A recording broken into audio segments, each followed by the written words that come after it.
Viewers, welcome back again. നിങ്ങളുടെ സ്വന്തം Mithila miss ആണ്. സോ നമ്മുടെ എക്സാം ഇങ്ങനെ തൊട്ടടുത്ത് എത്തിയില്ലേ. നിങ്ങളെ 40-40 എത്തിക്കാൻ സഹായിക്കാൻ പോകുന്ന വളരെ ഇമ്പോർട്ടന്റ് ആയിട്ടുള്ള ക്വസ്റ്റ്യൻസ് ആയിട്ടാണ് മിസ് എത്തിയിട്ടുള്ളത് കേട്ടോ. അപ്പൊ 40-40 വേണമെന്ന് ആഗ്രഹമുള്ളവർ മാത്രം ഈ വീഡിയോ കണ്ടാൽ മതി. അങ്ങനെ ആഗ്രഹമുള്ള നിങ്ങളുടെ ഫ്രണ്ട്സിനും കൂടെ ഷെയർ ചെയ്ത് കൊടുത്തോ. അപ്പൊ എന്റെ കുഞ്ഞുങ്ങൾ റെഡിയല്ലേ? ഒന്നാമത്തെ ചോദ്യം, A saturated organic compound has 6 carbon atoms. Okay, ഒരു പൂരിത കാർബണിക സംയുക്തത്തില് പ്രധാന ശൃംഖലയിൽ 6 കാർബൺ ആറ്റങ്ങളുണ്ട്. പിന്നെയോ in its main chain 2 methyl groups in its third carbon atom. മൂന്നാമത്തെ കാർബണിൽ 2 മീഥൈൽ ഗ്രൂപ്പും ഉണ്ട്. Write the structural formula of this compound. ഈ സംയുക്തത്തിന്റെ ഘടനാവാക്യം എഴുതുക. അപ്പൊ മക്കളെ, നമുക്ക് എന്ത് ചെയ്യാം? എത്ര കാർബൺ ആറ്റം ഉണ്ടെന്നാണ് ഇവിടെ പറഞ്ഞിട്ടുള്ളത്? 6 കാർബൺ ആറ്റം ഉണ്ട് എന്നാണ് പറഞ്ഞിട്ടുള്ളത്. എഴുതാമേ. 1, 2, 3, 4, 5, 6. ഇനി എന്താ പറഞ്ഞത്? മൂന്നാമത്തെ കാർബൺ ആറ്റത്തിൽ 2 മീഥൈൽ ഗ്രൂപ്പ് ഉണ്ട്. മീഥൈൽ ഗ്രൂപ്പ് എന്ന് പറഞ്ഞാൽ ഏത് ഗ്രൂപ്പാ? CH3 ഗ്രൂപ്പിനെയാണ് നമ്മൾ മീഥൈൽ ഗ്രൂപ്പ് എന്ന് പറയുന്നത്, അല്ലെ? അപ്പൊ നമുക്ക് എണ്ണാമേ. 1, 2, 3. മൂന്നാമത്തെ കാർബണിൽ 2 മീഥൈൽ ഗ്രൂപ്പ് ഉണ്ട്. ഓക്കെ, ഒരേ കാർബണിൽ തന്നെ ഒരു CH3, 2 CH3. ഓക്കെ, അപ്പോ ഇനി മക്കളെ നോക്കേണ്ടത്, ഇതൊരു സാച്ചുറേറ്റഡ് ഹൈഡ്രോ കാർബൺ ആണ്, അല്ലെ? ഇതൊരു പൂരിത ഹൈഡ്രോ കാർബൺ ആണ് എന്ന് പറഞ്ഞാൽ അർത്ഥം എന്താ? സാച്ചുറേറ്റഡ് എന്ന് പറഞ്ഞാൽ ഇതൊരു ആൽക്കെയിൻ ആണ്, അല്ലെ? അതായത് ഇവിടെ സിംഗിൾ ബോണ്ട് മാത്രമേ ഉള്ളൂ, ഏകബന്ധനം മാത്രമേ ഉള്ളൂ എന്നർത്ഥം. അപ്പൊ എല്ലാ കാർബണിനും ഇടയിലുള്ളത് ദാ ഇങ്ങനെ സിംഗിൾ ബോണ്ട് ആയിരിക്കും. ഇനി നമുക്ക് ഹൈഡ്രജനെ ഫില്ല് ചെയ്ത് കൊടുത്താൽ മതി. അപ്പോ ബേസിക്കലി ഒരു കാർബണിന്റെ വാലൻസി എന്ന് പറയുന്നത് 4 ആണ്, അല്ലെ? ഒരു കാർബണിന്റെ സംയോജകത 4 ആണ്, വിച്ച് മീൻസ് ഇവന് മാക്സിമം 4 ബോണ്ട് ഫോം ചെയ്യാൻ പറ്റും. ഈ കാര്യം മനസ്സിൽ വെച്ചുകൊണ്ട് വേണം നിങ്ങൾ ഹൈഡ്രജനെ ഫില്ല് ചെയ്ത് കൊടുക്കാൻ. നമുക്ക് ഒന്നാമത്തെ കാർബൺ എടുക്കാം. ഇവൻ ഒരേ ഒരു ബോണ്ട് മാത്രമേ ഫോം ചെയ്തിട്ടുള്ളൂ. അപ്പൊ ഇനി ഇവന് 3 ബോണ്ടും കൂടെ ഫോം ചെയ്യാം, അല്ലെ? എന്നാലല്ലേ 4 ആവുള്ളൂ. പരമാവധി 4 നിർബന്ധമായിട്ടും വേണം. ഓക്കെ, അപ്പൊ ഒരു ബോണ്ടേ ഫോം ചെയ്തിട്ടുള്ളൂ, ഇനി 3 കൂടെ വേണം. അപ്പൊ ഞാൻ ഇവനെ 3 ഹൈഡ്രജനെ കൊടുത്തു. ഇനി രണ്ടാമത്തെ കാർബൺ നോക്കിക്കേ. 1, 2. 2 ബോണ്ട് ഓൾറെഡി ഫോം ചെയ്ത് കഴിഞ്ഞു. അപ്പൊ ഇനി എത്ര ബോണ്ട് ഫോം ചെയ്യാം? 2 കൂടെ. അപ്പൊ 2 ഹൈഡ്രജനുമായിട്ട് ഇവൻ കെമിക്കൽ റിയാക്ഷനിൽ ഏർപ്പെടും. സോ ഇവിടെ 2 ഹൈഡ്രജനെ മിസ് കൊടുക്കുന്നു. ഇനി അടുത്ത കാർബൺ 1, 2, 3, 4. ഓൾറെഡി 4 ബോണ്ട് ഫോം ചെയ്ത് കഴിഞ്ഞു. ഇനി ഹൈഡ്രജനെ കൊടുക്കണോ? വേണ്ട. അടുത്ത കാർബണിനെ നോക്കിക്കേ. 1, 2. 2 ബോണ്ടാണ് ഫോം ചെയ്തിട്ടുള്ളത്. So it can form another 2 bonds, അല്ലെ? അപ്പൊ 2 ഹൈഡ്രജനെ കൂടെ കൊടുക്കാം. അടുത്ത കാർബണിനും 2 കൊടുത്തു. അവസാനത്തെ കാർബൺ ഇവിടെ ഒരേ ഒരു ബോണ്ട് മാത്രമേ ഫോം ചെയ്തിട്ടുള്ളൂ. സോ 3 ഹൈഡ്രജനെ കൂടെ കൊടുക്കാം, അല്ലെ? അപ്പൊ CH3. ഇതായിരിക്കും നമ്മുടെ സ്ട്രക്ചറൽ ഫോർമുല എന്ന് പറയുന്നത്. ഇനി ഇതിന്റെ മോളിക്കുലാർ ഫോർമുല എഴുതണം. മോളിക്കുലാർ ഫോർമുല എഴുതുന്ന സമയത്ത് നിങ്ങൾ എന്താ ചെയ്യേണ്ടത്? ഇവിടെ ഏതൊക്കെ ആറ്റങ്ങൾ ഉണ്ട് എന്ന് ആദ്യം നോക്കുക. ഏതൊക്കെ ആറ്റങ്ങൾ ഉള്ളത്? കാർബണും ഹൈഡ്രജനും മാത്രമേ ഉള്ളൂ. ഓക്കെ, എഴുതി. ഇനി ചെയ്യേണ്ടത് ഇവരെ കൗണ്ട് ചെയ്യുക, എണ്ണ. എത്ര കാർബൺ ഉണ്ടെന്ന് നോക്കിക്കേ. 1, 2, 3, 4, 5, 6, 7, 8. ടോട്ടൽ 8 കാർബൺ ഉണ്ട്. ഓക്കെ, ഇനി ഹൈഡ്രജനെ എണ്ണാൻ നമുക്ക്. 3, 5, 8, 11, 13, 15, 18. ശരിയാണോ? എത്രയുണ്ട്? 18 ഉണ്ട്. അപ്പൊ C8H18 ആയിരിക്കും ഇവന്റെ മോളിക്കുലാർ ഫോർമുല എന്ന് പറയുന്നത്. ഓക്കെ, ഒരിക്കൽ കൂടി എണ്ണ നോക്കിക്കോ. 1, 2, 3, 4, 5, 6, 7, 8. ഹൈഡ്രജൻ 3, 5, 7, 9, 12, 15, 18. ഇനി എന്താ ചോദിച്ചിട്ടുള്ളത്? ഇതിന്റെ IUPAC നെയിം എഴുതുക. IUPAC നെയിം എഴുതുന്ന സമയത്ത് നമ്മൾ ആദ്യം എന്താ ചെയ്യേണ്ടത്? ഇവനെ നമുക്ക് മെയിൻ ചെയിൻ കണ്ടെത്തണം, പ്രധാന ചെയിനിനെ കണ്ടെത്തണം. അപ്പൊ മെയിൻ ചെയിൻ എന്ന് പറഞ്ഞാൽ ഏറ്റവും കൂടുതൽ കാർബൺ ആറ്റം ഉള്ളതാണ് നമ്മുടെ മെയിൻ ചെയിൻ എന്ന് പറയുന്നത്. സോ ഇതെടുത്തു കഴിഞ്ഞാൽ 1, 2, 3, 4, 5, 6 കാർബൺ ആറ്റം ഉണ്ട്. ഇനി ഇതെടുത്തു കഴിഞ്ഞാൽ മക്കളെ 1, 2, 3, 4 ഉള്ളൂ. ഇനി ഇതെടുത്തു കഴിഞ്ഞാൽ 1, 2, 3, 4, 5 ഉള്ളൂ. അപ്പൊ എന്തായാലും ഏറ്റവും കൂടുതൽ കാർബൺ ആറ്റം ഉള്ളതാണ് നമ്മുടെ മെയിൻ ചെയിൻ. സോ ഹിയർ ഈ കേസിൽ നമ്മുടെ മെയിൻ ചെയിൻ എന്ന് പറയുന്നത് ഇതായിരിക്കും. ശരിയല്ലേ? ഇതാണ് നമ്മുടെ മെയിൻ ചെയിൻ. ഇനി നമുക്ക് എന്ത് ചെയ്യാം? ഇനി നമുക്ക് പൊസിഷൻ നമ്പർ കൊടുക്കണം, അല്ലെ? നമ്മുടെ ബ്രാഞ്ചിന് പൊസിഷൻ നമ്പർ കൊടുക്കണം. അപ്പൊ നമുക്ക് ആദ്യം തന്നെ ഇടത്തുനിന്ന് വലത്തേക്കും വലത്തുനിന്ന് ഇടത്തേക്ക് 2 സൈഡിൽ നിന്ന് നമുക്ക് നമ്പർ ചെയ്യാം. 1, 2, 3, 4, 5, 6. ഇടത്തുനിന്ന് വലത്തേക്ക് ചെയ്യുമ്പോൾ മൂന്നാമത്തെ കാർബണിലാണ് 2 ബ്രാഞ്ച് വന്നിട്ടുള്ളത് അല്ലെ. 3 3 എന്ന് മിസ് കൊടുക്കാമേ, 2 ബ്രാഞ്ച് ഒരു കാർബണിലായതുകൊണ്ട് 3 3 എന്ന് കൊടുത്തു. അടുത്തത് 1 2 3 4ാമത്തെ കാർബണിലാണ്. വലത്തുനിന്ന് ഇടത്തേക്ക് തിരിച്ചു ചെയ്യുമ്പോൾ 4ാമത്തെ കാർബണിലാണ് 2 ബ്രാഞ്ച് 4 4, പിന്നെ 5 6. അപ്പൊ നമ്മുടെ പൊസിഷൻ നമ്പേഴ്സ് എന്ന് പറയുന്നത് 3,3 4,4. ഇതിൽ ഏത് സെറ്റാ നമ്മൾ ചൂസ് ചെയ്യേണ്ടത്? ചെറിയ നമ്പർ ആണ് നമ്മൾ ചൂസ് ചെയ്യേണ്ടത് അല്ലെ. അപ്പൊ 3,3 ആയിരിക്കും നമ്മുടെ പൊസിഷൻ നമ്പേഴ്സ് എന്ന് പറയുന്നത്. സോ എങ്ങനെയാ മക്കളെ വരിക? അപ്പൊ ആദ്യം നമ്മൾ പൊസിഷൻ നമ്പർ പറയണം. സെയിം കാർബൺ ആറ്റം ആണെങ്കിൽ പോലും ഒരേ കാർബണിൽ തന്നെയാണ് നമ്മുടെ ബ്രാഞ്ച് വരുന്നതെങ്കിലും എത്ര തവണ ബ്രാഞ്ച് വന്നിട്ടുണ്ടോ അത്രയും തവണ റിപ്പീറ്റ് ചെയ്ത് നമ്മൾ പറയണം, വേണ്ടേ? യെസ്. അപ്പൊ ഇവിടെ നോക്കിക്കേ, 3,3. ഇനി എന്താ മക്കളെ? ഹൈഫൺ ഇട്ടു. ഒരേ മീഥൈൽ ഗ്രൂപ്പ് 2 തവണ ആവർത്തിച്ചു വന്നു അല്ലെ. അപ്പൊ ഇനി മുതൽ വെറും മീഥൈൽ അല്ല, ഡൈ മീഥൈൽ ആണ്. ഓർത്ത് വെക്കണേ, ഒരേ ബ്രാഞ്ച് തന്നെ ഒന്നിലധികം തവണ ആവർത്തിച്ചു വന്നാൽ അല്ലെ, 2 തവണ വന്നാൽ ഡൈ എന്ന് ചേർക്കുക, 3 തവണ വന്നാൽ ട്രൈ എന്ന് ചേർക്കുക, 4 തവണ വന്നാൽ ടെട്ര എന്ന് ചേർക്കുക. ഇവിടെ മീഥൈൽ ഗ്രൂപ്പ് 2 തവണ വന്നു. സോ അതുകൊണ്ട് നമ്മൾ ഇതിനെ ഡൈമീഥൈൽ എന്ന് വിളിക്കുന്നു. 3 3 ഡൈമീഥൈൽ. 6 കാർബൺ ആറ്റം ഉണ്ട്. അപ്പൊ വേർഡ് റൂട്ട് എന്താ വരിക? മെത്ത്, എത്ത്, പ്രൊപ്പോ, ബ്യൂട്ട, പെന്റ, ഹെക്സ് എന്ന് വരും. ഹെക്സ്. ഇതൊരു ആൽക്കെയിൻ ആയതുകൊണ്ട് എയിൻ എന്ന് ചേർക്കാം. സോ 3 3 ഡൈമീഥൈൽ ഹെക്സെയിൻ ആയിരിക്കും ഈ കോമ്പൗണ്ടിന്റെ പേരെന്ന് പറയുന്നത്. ക്ലിയർ ആണോ? സെറ്റ് ആണോ എന്റെ കുഞ്ഞുങ്ങൾക്ക്? അപ്പോൾ ഇത് വളരെ ശ്രദ്ധിച്ച് വേണം കേട്ടോ നിങ്ങൾ ചെയ്യാനായിട്ട്. കാരണം നമ്മൾ ക്വസ്റ്റ്യൻ നന്നായിട്ട് വായിച്ചു നോക്കുക. അങ്ങോട്ടോ ഇങ്ങോട്ടോ മാറിപ്പോയി കഴിഞ്ഞാൽ കംപ്ലീറ്റ് മാർക്കും തെറ്റിപ്പോവും അല്ലെ, കംപ്ലീറ്റ് മാർക്ക് നഷ്ടപ്പെട്ടു. ഇവിടെ നമ്മൾ 6 എന്ന് പറയും, നമ്മൾ 7 കാർബൺ ആറ്റം വരച്ചു കഴിഞ്ഞാൽ തീർന്നില്ലേ? മൊത്തം പേര് മാറി, മൊളിക്കുലാർ ഫോർമുല മാറി, സ്ട്രക്ചർ മാറി. അപ്പൊ 3 മാർക്ക് നിങ്ങൾക്ക് നഷ്ടപ്പെടും. സോ ക്വസ്റ്റ്യൻസ് വരുമ്പോൾ കൃത്യമായിട്ട് വായിച്ചു നോക്കി മനസ്സിലാക്കിയതിന് ശേഷം മാത്രം ഉത്തരം എഴുതുക. ആദ്യത്തെ തവണ വായിച്ചിട്ട് മനസ്സിലായില്ലെങ്കിൽ 2 3 തവണ വായിക്കുക കേട്ടോ. അപ്പൊ എന്തായാലും നിങ്ങൾക്ക് കിട്ടും. ഓക്കെ, അപ്പൊ അടുത്ത ചോദ്യത്തിലേക്ക് നമുക്ക് പോവാം. A sample of carbon dioxide gas contains 264 gram of carbon dioxide. Okay, 264 gram carbon dioxide നമ്മുടെ കയ്യിലുണ്ട്. What is the volume of the sample at STP? ഈ സാമ്പിളിന്റെ STPയിലെ വോളിയം എത്രയായിരിക്കും എന്നാണ് ആദ്യത്തെ ചോദ്യം എന്ന് പറയുന്നത്. മക്കളെ, നമുക്കറിയാവുന്ന കാര്യം എന്താ? 1 മോളിന്റെ STPയിലെ വ്യാപ്തം നമുക്കറിയാം അല്ലെ. 1 മോളിന്റെ STPയിലെ വ്യാപ്തം എത്രയാ? 1 മോളിന്റെ വ്യാപ്തം എന്ന് പറയുന്നത് 22.4 ലിറ്റർ ആണ് അല്ലെ. 22.4 ലിറ്റർ ആണ് 1 മോളിന്റെ വോളിയം എന്ന് പറയുന്നത്. അപ്പൊ ഇവിടെ നമ്മുടെ കയ്യിൽ തന്നിട്ടുള്ളത് 264 gram അല്ലേ?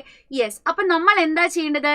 ഈ തന്നിട്ടുള്ള ഗ്രാമിനെ, ഈ തന്നിട്ടുള്ള മാസിനെ നമ്മൾ മോളിലേക്ക് കൺവേർട്ട് ചെയ്യാം അല്ലെ. മോളിലേക്ക് കൺവേർട്ട് ചെയ്ത് കഴിഞ്ഞാൽ ഈസി ആയിട്ട് നമുക്ക് എത്ര വോളിയം ആണ് എന്ന് കണ്ടെത്താം. അപ്പൊ നമ്മുടെ ഫസ്റ്റ് സ്റ്റെപ്പ് എന്ന് പറയുന്നത് തന്നിരിക്കുന്ന മാസിനെ മോളിലേക്ക് കൺവേർട്ട് ചെയ്യുക. അപ്പൊ ഇവിടെ മാസ് ആണ് തന്നിട്ടുള്ളത് അല്ലെ. ഇഫ് മാസ് ഇസ് ഗിവൺ, നമ്മൾ എങ്ങനെയാണ് മക്കളെ മോൾസ് കണ്ടെത്തുക? നമുക്ക് തന്നിട്ടുള്ളത് മാസ് ആണെങ്കിൽ നമ്മൾ എന്താ ചെയ്യുക? Given mass divided by GAM അല്ലെങ്കിൽ GMM ചെയ്യുക അല്ലെ. തന്നിരിക്കുന്ന മാസിനെ ആറ്റമാണെങ്കിൽ ഗ്രാം അറ്റോമിക് മാസ് കൊണ്ടും മോളിക്യൂൾ ആണെങ്കിൽ ഗ്രാം മോളിക്കുലാർ മാസ് കൊണ്ടും ഡിവൈഡ് ചെയ്യുക. അപ്പൊ ഇവിടെ തന്നിട്ടുള്ളത് കാർബൺ ഡൈ ഓക്സൈഡ് ആണ് അല്ലെ. ഇതൊരു മോളിക്യൂൾ ആണ്. അപ്പൊ നമ്മൾ എടുക്കേണ്ടത് ഗ്രാം മോളിക്കുലാർ മാസ് ആണ്. എങ്ങനെയാ നമ്മൾ കണ്ടെത്താം മക്കളെ? ഇവിടെ ഓൾറെഡി നിങ്ങൾക്ക് എല്ലാവരുടെയും മാസ് തന്നിട്ടുണ്ട്, അതുകൊണ്ട് നിങ്ങൾ പേടിക്കണ്ട. കാർബണിന്റെ അറ്റോമിക് മാസ് 12, ഓക്സിജന്റെ അറ്റോമിക് മാസ് 16. ഇവിടെ 2 ഓക്സിജൻ ആറ്റം ഉണ്ട്. സോ 16 × 2 എല്ലാം കൂടെ കൂട്ടിയാൽ 12 + 32 44 gram എന്ന് കിട്ടി. ഇത് നിങ്ങൾക്ക് ഓൾറെഡി അറിയായിരിക്കും. അറിയാത്തവരുണ്ടെങ്കിൽ ഇങ്ങനെയാണ് മോളിക്കുലാർ മാസ് കണ്ടുപിടിക്കുന്നത് എന്ന് ഓർത്ത് വെക്കുക കേട്ടോ. ഈ 44നെ ഗ്രാമിൽ പറഞ്ഞു കഴിഞ്ഞാൽ ഗ്രാം മോളിക്കുലാർ മാസായി. അപ്പൊ തന്നിരിക്കുന്ന മാസ് നമുക്ക് ഓൾറെഡി അറിയാം 264 ആണ്. ഇതിനെ ഗ്രാം മോളിക്കുലാർ മാസ് ആയിട്ടുള്ള 44 കൊണ്ട് ഡിവൈഡ് ചെയ്താൽ നമുക്ക് നമ്പർ ഓഫ് മോൾസ് കിട്ടും. 264 ഡിവൈഡഡ് ബൈ 44 എത്രയാ മക്കളെ? 6 മോൾസ് എന്ന് നമുക്ക് ഉത്തരം കിട്ടും. ഇവിടെ എത്രയാണ്? 6 മോൾ ആണ്. ഇനി നമുക്കറിയാം 1 മോൾ എന്ന് പറഞ്ഞാൽ 22.4 ലിറ്റർ ആണ്, ശരിയല്ലേ?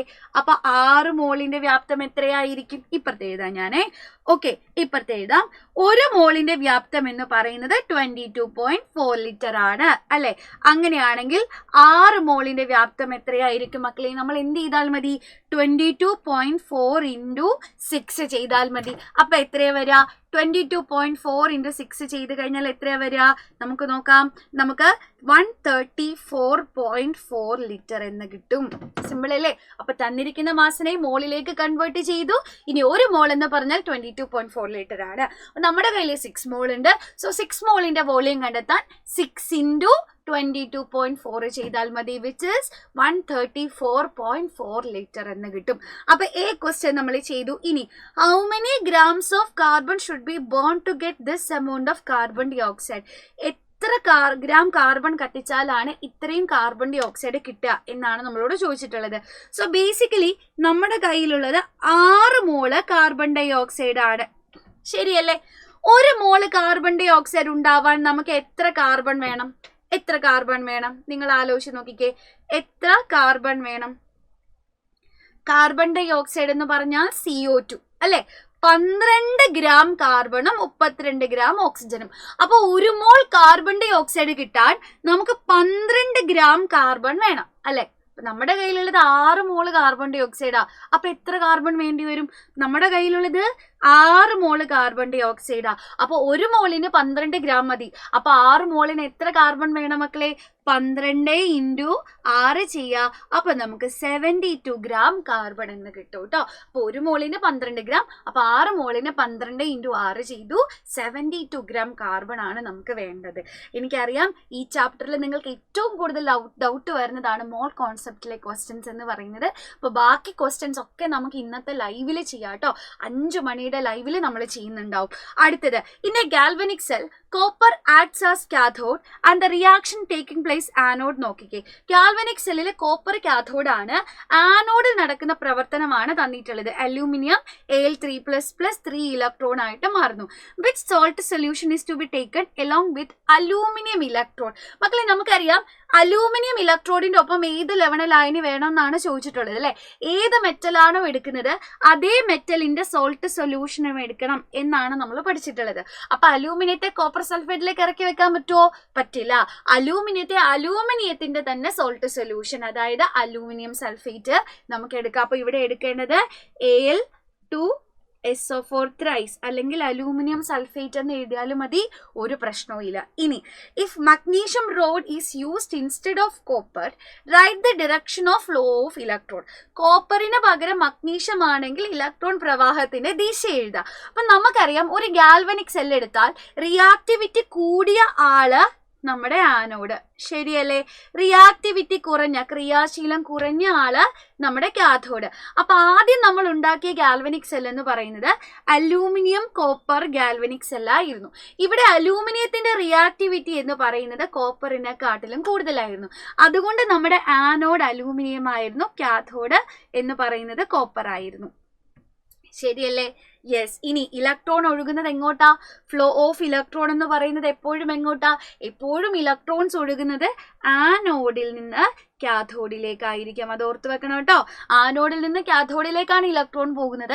ഇതിന്റെ നേരെ ഓപ്പോസിറ്റ് ഡിറക്ഷൻ, ഇതിന്റെ നേരെ വിപരീത ദിശയിലേക്ക്, അതായത് കാഥോഡിൽ നിന്ന് തിരിച്ച് ആനോഡിലേക്കാണ് കറണ്ട്, വൈദ്യുതി പ്രവഹിക്കുന്നത്. ഓർത്ത് വെക്കണേ. അപ്പൊ ആദ്യത്തെ ഗാൽവനിക് സെല്ലില് അലൂമിനിയത്തിൽ നിന്ന് കോപ്പറിലേക്ക് ഇലക്ട്രോൺസ് പോയേനെ. ഇനി നമ്മുടെ രണ്ടാമത്തെ ഗാൽവനിക് സെൽ ഉണ്ടാക്കിയിട്ടുള്ളത് കോപ്പറിന് പകരം മഗ്നീഷ്യം ഉപയോഗിച്ചിട്ടാണ്, ശരിയല്ലേ മക്കളെ?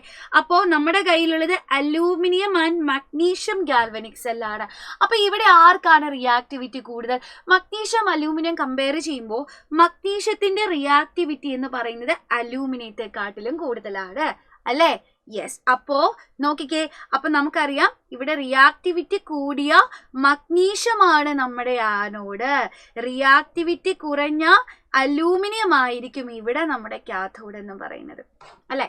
ഇത് നമുക്കറിയാം ഇലക്ട്രോൺസ് പോകേണ്ടത് ആനോഡിൽ നിന്ന് കാഥോഡിലേക്കാണ്. അപ്പൊ ആനോഡ് എന്ന് പറയുന്നത് ഇവിടെ മഗ്നീഷ്യമാണ് അല്ലെ. അപ്പോൾ മഗ്നീഷ്യത്തിൽ നിന്ന് അലൂമിനിയത്തിലേക്കാണ് ഇവിടെ ഇലക്ട്രോണിന്റെ ഫ്ലോ ഉണ്ടാവുന്നത്. ക്ലിയർ? ഇനി കറണ്ട് എങ്ങോട്ടാ പോവാ? തിരിച്ച് കാഥോഡിൽ നിന്ന് ആനോഡിലേക്ക്, അതായത് അലൂമിനിയത്തിൽ നിന്ന് തിരിച്ച് മഗ്നീഷ്യത്തിലേക്ക്. റെഡി? യെസ്. ഇനി ലാസ്റ്റ് ക്വസ്റ്റ്യൻ നോക്കിക്കേ. Arrange copper, aluminium and magnesium in the decreasing order of the reactivity. So which means നിങ്ങൾ നിർബന്ധമായിട്ടും റിയാക്ടിവിറ്റി സീരീസ് പഠിക്കണം. ഇതുവരെ പഠിച്ചിട്ടില്ലെങ്കിലും റിയാക്ടിവിറ്റി സീരീസിന്റെ ഓർഡർ കൃത്യമായിട്ട് പഠിക്കുക കേട്ടോ. അപ്പോൾ കോപ്പർ, അലൂമിനിയം, മഗ്നീഷ്യം ആണ്. നമുക്കറിയാം മഗ്നീഷ്യത്തിന്റെ റിയാക്ടിവിറ്റി ആണ് ഏറ്റവും കൂടുതൽ, ഏറ്റവും കുറവ് കോപ്പറിനാണ്. ഓക്കെ, അവയുടെ അവരോഹണ ക്രമത്തിൽ എഴുതാനാണ് പറഞ്ഞത്, നമ്മൾ എഴുതി കൊടുത്തിട്ടുണ്ട്. റെഡി? യെസ്. അടുത്ത ചോദ്യം. Orbitals and subshells are associated with a certain quantum numbers. Okay, നമുക്കറിയാം അല്ലെ. ഇനി find the n+l values of 3D and 4p subshells. നമ്മുടെ കയ്യിൽ 2 സബ്ഷെല്ലുകൾ തന്നിട്ടുണ്ട്.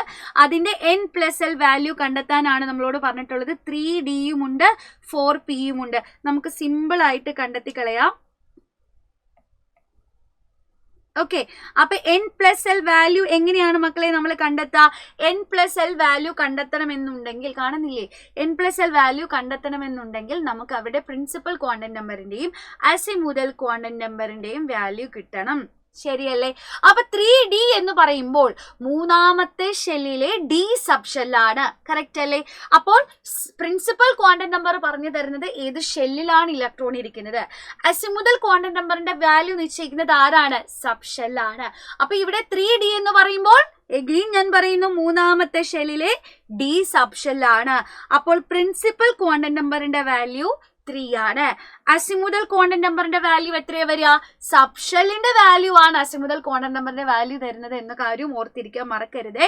S ആണെങ്കിൽ 0, P ആണെങ്കിൽ 1, D ആണെങ്കിൽ 2, F ആണെങ്കിൽ 3. പലർക്കും തെറ്റിപ്പോകുന്നത്, മാർക്ക് പോകുന്നത് ഈ വാല്യൂ തെറ്റുന്നതുകൊണ്ടാണ്. ഈ വാല്യൂ എൻ്റെ കുഞ്ഞുങ്ങളെ തെറ്റിക്കരുത് കേട്ടോ. എൻ്റെ ക്ലാസ് കാണുന്നവരെ തെറ്റിക്കാൻ പാടില്ല, കൃത്യമായിട്ട് ഓർത്തിരിക്കുക. അപ്പോൾ L = എത്രയാ വരെ? D സബ്ഷെല്ലാണ്, 2 എന്ന് വരും. അപ്പോൾ n+l ചെയ്ത് കഴിഞ്ഞാൽ 3 + 2 5 എന്ന് നമുക്ക് കിട്ടും. സെറ്റ് അല്ലേ? ഇനി 4p എന്ന് പറഞ്ഞാൽ നാലാമത്തെ ഷെല്ലിലെ P സബ്ഷെല്ലാണ്. അപ്പോൾ പ്രിൻസിപ്പൽ ക്വാണ്ടം നമ്പറിന്റെ വാല്യൂ എത്രയാ വരിക? 4 എന്ന് വരും. അസിമുതൽ ക്വാണ്ടം നമ്പറോ? P സബ്ഷെല്ലാണ് അല്ലെ. P സബ്ഷെൽ എന്ന് പറഞ്ഞാൽ അസിമുതൽ ക്വാണ്ടം നമ്പറിന്റെ വാല്യൂ 1 ആയിരിക്കും. അപ്പൊ ഇനി നമുക്ക് വേഗം n+l ചെയ്ത് കളയാം. 4 + 1 അല്ലെ. 4 + 1 നമുക്ക് വീണ്ടും 5 എന്ന് ഉത്തരം കിട്ടും. സെറ്റ് അല്ലേ?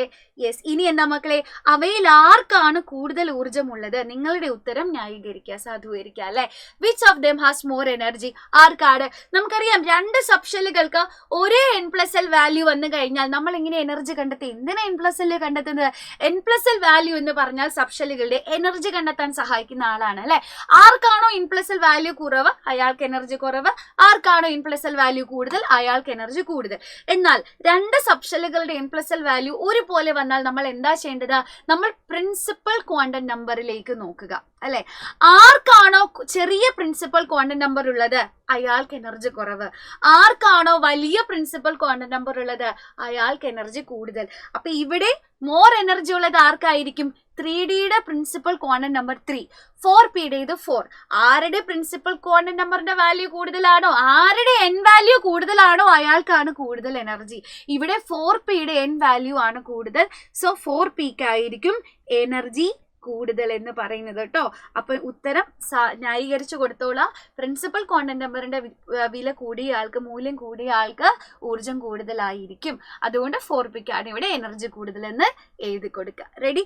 അടുത്ത ക്വസ്റ്റ്യനിലേക്ക് പോവാം. Calamine and zinc blende are the ഓസോ സിങ്ക്. ഓക്കെ, കാൽസിനേഷൻ വഴി ഓക്സൈഡ് ആക്കി മാറ്റാൻ കഴിയുന്നത് ഏതാണ്? Which of them can be converted to zinc oxide by calcination. അപ്പൊ നമുക്കറിയാം കാൽസിനേഷനും റോസ്റ്റിങ്ങും വളരെ ഇമ്പോർട്ടന്റ് ആയിട്ടുള്ള ഒരു പ്രോസസ്സാണ് മെറ്റലർജിയിൽ അല്ലെ. അപ്പോൾ കാൽസിനേഷൻ എന്ന് പറഞ്ഞാൽ എന്താ? നമ്മൾ ഓറുകളെ ഇൻ ദ ആബ്സെൻസ് ഓഫ് എയറിൽ ഹീറ്റ് ചെയ്യുന്നു, വായുവിന്റെ അസാന്നിധ്യത്തിൽ ചൂടാക്കുന്നു. ഇനി നമ്മുടെ റോസ്റ്റിംഗ് എന്ന് പറഞ്ഞാൽ എന്താ മക്കളെ? Heating in the presence of air, വായുവിന്റെ സാന്നിധ്യത്തിൽ നമ്മൾ ചൂടാക്കുന്നു. ശരിയല്ലേ? അപ്പൊ ഇവിടെ ഇനി ഓർത്തിരിക്കേണ്ടത് ഏതൊക്കെ ഓറുകളെയാണ് കാൽസിനേഷൻ, ഏതൊക്കെ ഓറുകളാണ് റോസ്റ്റിംഗ്. ഹായ് കാക്ക എന്ന് ഓർത്തിരിക്കുക. ഹായ് എന്ന് പറയുമ്പോൾ ഹൈഡ്രോക്സൈഡ്, ക എന്ന് പറഞ്ഞു കഴിഞ്ഞാൽ കാർബണേറ്റുകൾ. ക മീൻസ് കാൽസിനേഷൻ. സോ ഹൈഡ്രോക്സൈഡുകളെയും കാർബണേറ്റുകളെയുമാണ് കാൽസിനേഷൻ വഴി നമ്മൾ മാറ്റുന്നത്, ഓക്സൈഡ് ആക്കി മാറ്റുന്നത്. ഇനി റോസ്റ്റിംഗ് എന്ന് പറയുമ്പോൾ സൾഫൈഡ് ഓറുകളെയാണ് നമ്മൾ റോസ്റ്റിംഗ് വഴി ഓക്സൈഡുകളാക്കി മാറ്റുന്നത്. അപ്പൊ മക്കളെ ഇവിടെ നമ്മളോട് പറഞ്ഞിട്ടുള്ളത് കെലാമിനാണ് ഒന്നാമത്തെ ആള്. കെലാമിൻ എന്ന് പറഞ്ഞാൽ എന്റെ കുഞ്ഞുങ്ങൾ അപ്പൊ പേരും ഫോർമുലയും അറിഞ്ഞിരിക്കണേ, സിങ്ക് കാർബണേറ്റ് ആണ്. അതേപോലെ സിങ്ക് ബ്ലെൻഡ് എന്ന് പറഞ്ഞാൽ ആരാ മക്കളെ? സിങ്ക് ബ്ലെൻഡ് എന്ന് പറഞ്ഞാൽ സിങ്ക് ഓക്സൈഡ് ആണ് അല്ലെ. കെലാമിൻ എന്ന് പറഞ്ഞാൽ സിങ്ക് കാർബണേറ്റ് ആണ്, സിങ്ക് ബ്ലെൻഡ് എന്ന് പറഞ്ഞാൽ സിങ്ക് ഓക്സൈഡ് ആണ്. ഇപ്പൊ നമ്മൾ എന്താ സിങ്ക് സൾഫൈഡ് ആണ്, സിങ്ക് സൾഫൈഡ്. ഇപ്പൊ നമ്മൾ എന്താ പഠിച്ചത്? കാർബണേറ്റുകളെയും ഹൈഡ്രോക്സൈഡുകളെയും കാൽസിനേഷൻ വഴി ഓക്സൈഡ് ആക്കി മാറ്റുന്നു അല്ലെ. സൾഫൈഡ് ഓറുകളെയാണ് നമ്മൾ റോസ്റ്റിംഗ് വഴി ഓക്സൈഡ് ആക്കി മാറ്റുന്നത്. അപ്പോ നമ്മളോട് ചോദിച്ചത് കാൽസിനേഷൻ വഴി ആരെ ചെയ്യാം? കാൽസിനേഷൻ വഴി ആരെ ചെയ്യാൻ പറ്റുക? ആ കെലാമിനെ അല്ലെ, സിങ്ക് കാർബണേറ്റ് എന്ന് പറയുന്ന കെലാമിനെയാണ് നമുക്ക് ഈ പറഞ്ഞതുപോലെ കെലാമിനെയാണ് നമുക്ക് കാൽസിനേഷൻ വഴി ഓക്സൈഡ് ആക്കി മാറ്റാൻ പറ്റുന്നത്. അപ്പൊ സിങ്ക് ബ്ലെൻഡ് എന്ന് പറഞ്ഞാൽ സിങ്ക് സൾഫൈഡ് ആണ് അല്ലെ. സിങ്ക് ബ്ലെൻഡിനെ അപ്പൊ നമ്മൾ റോസ്റ്റിംഗ് വഴിയാണ് ഓക്സൈഡ് ആക്കി മാറ്റുക. അപ്പൊ ഇതിന്റെ ഇക്വേഷൻ എഴുതാൻ പറഞ്ഞിട്ടുണ്ട്.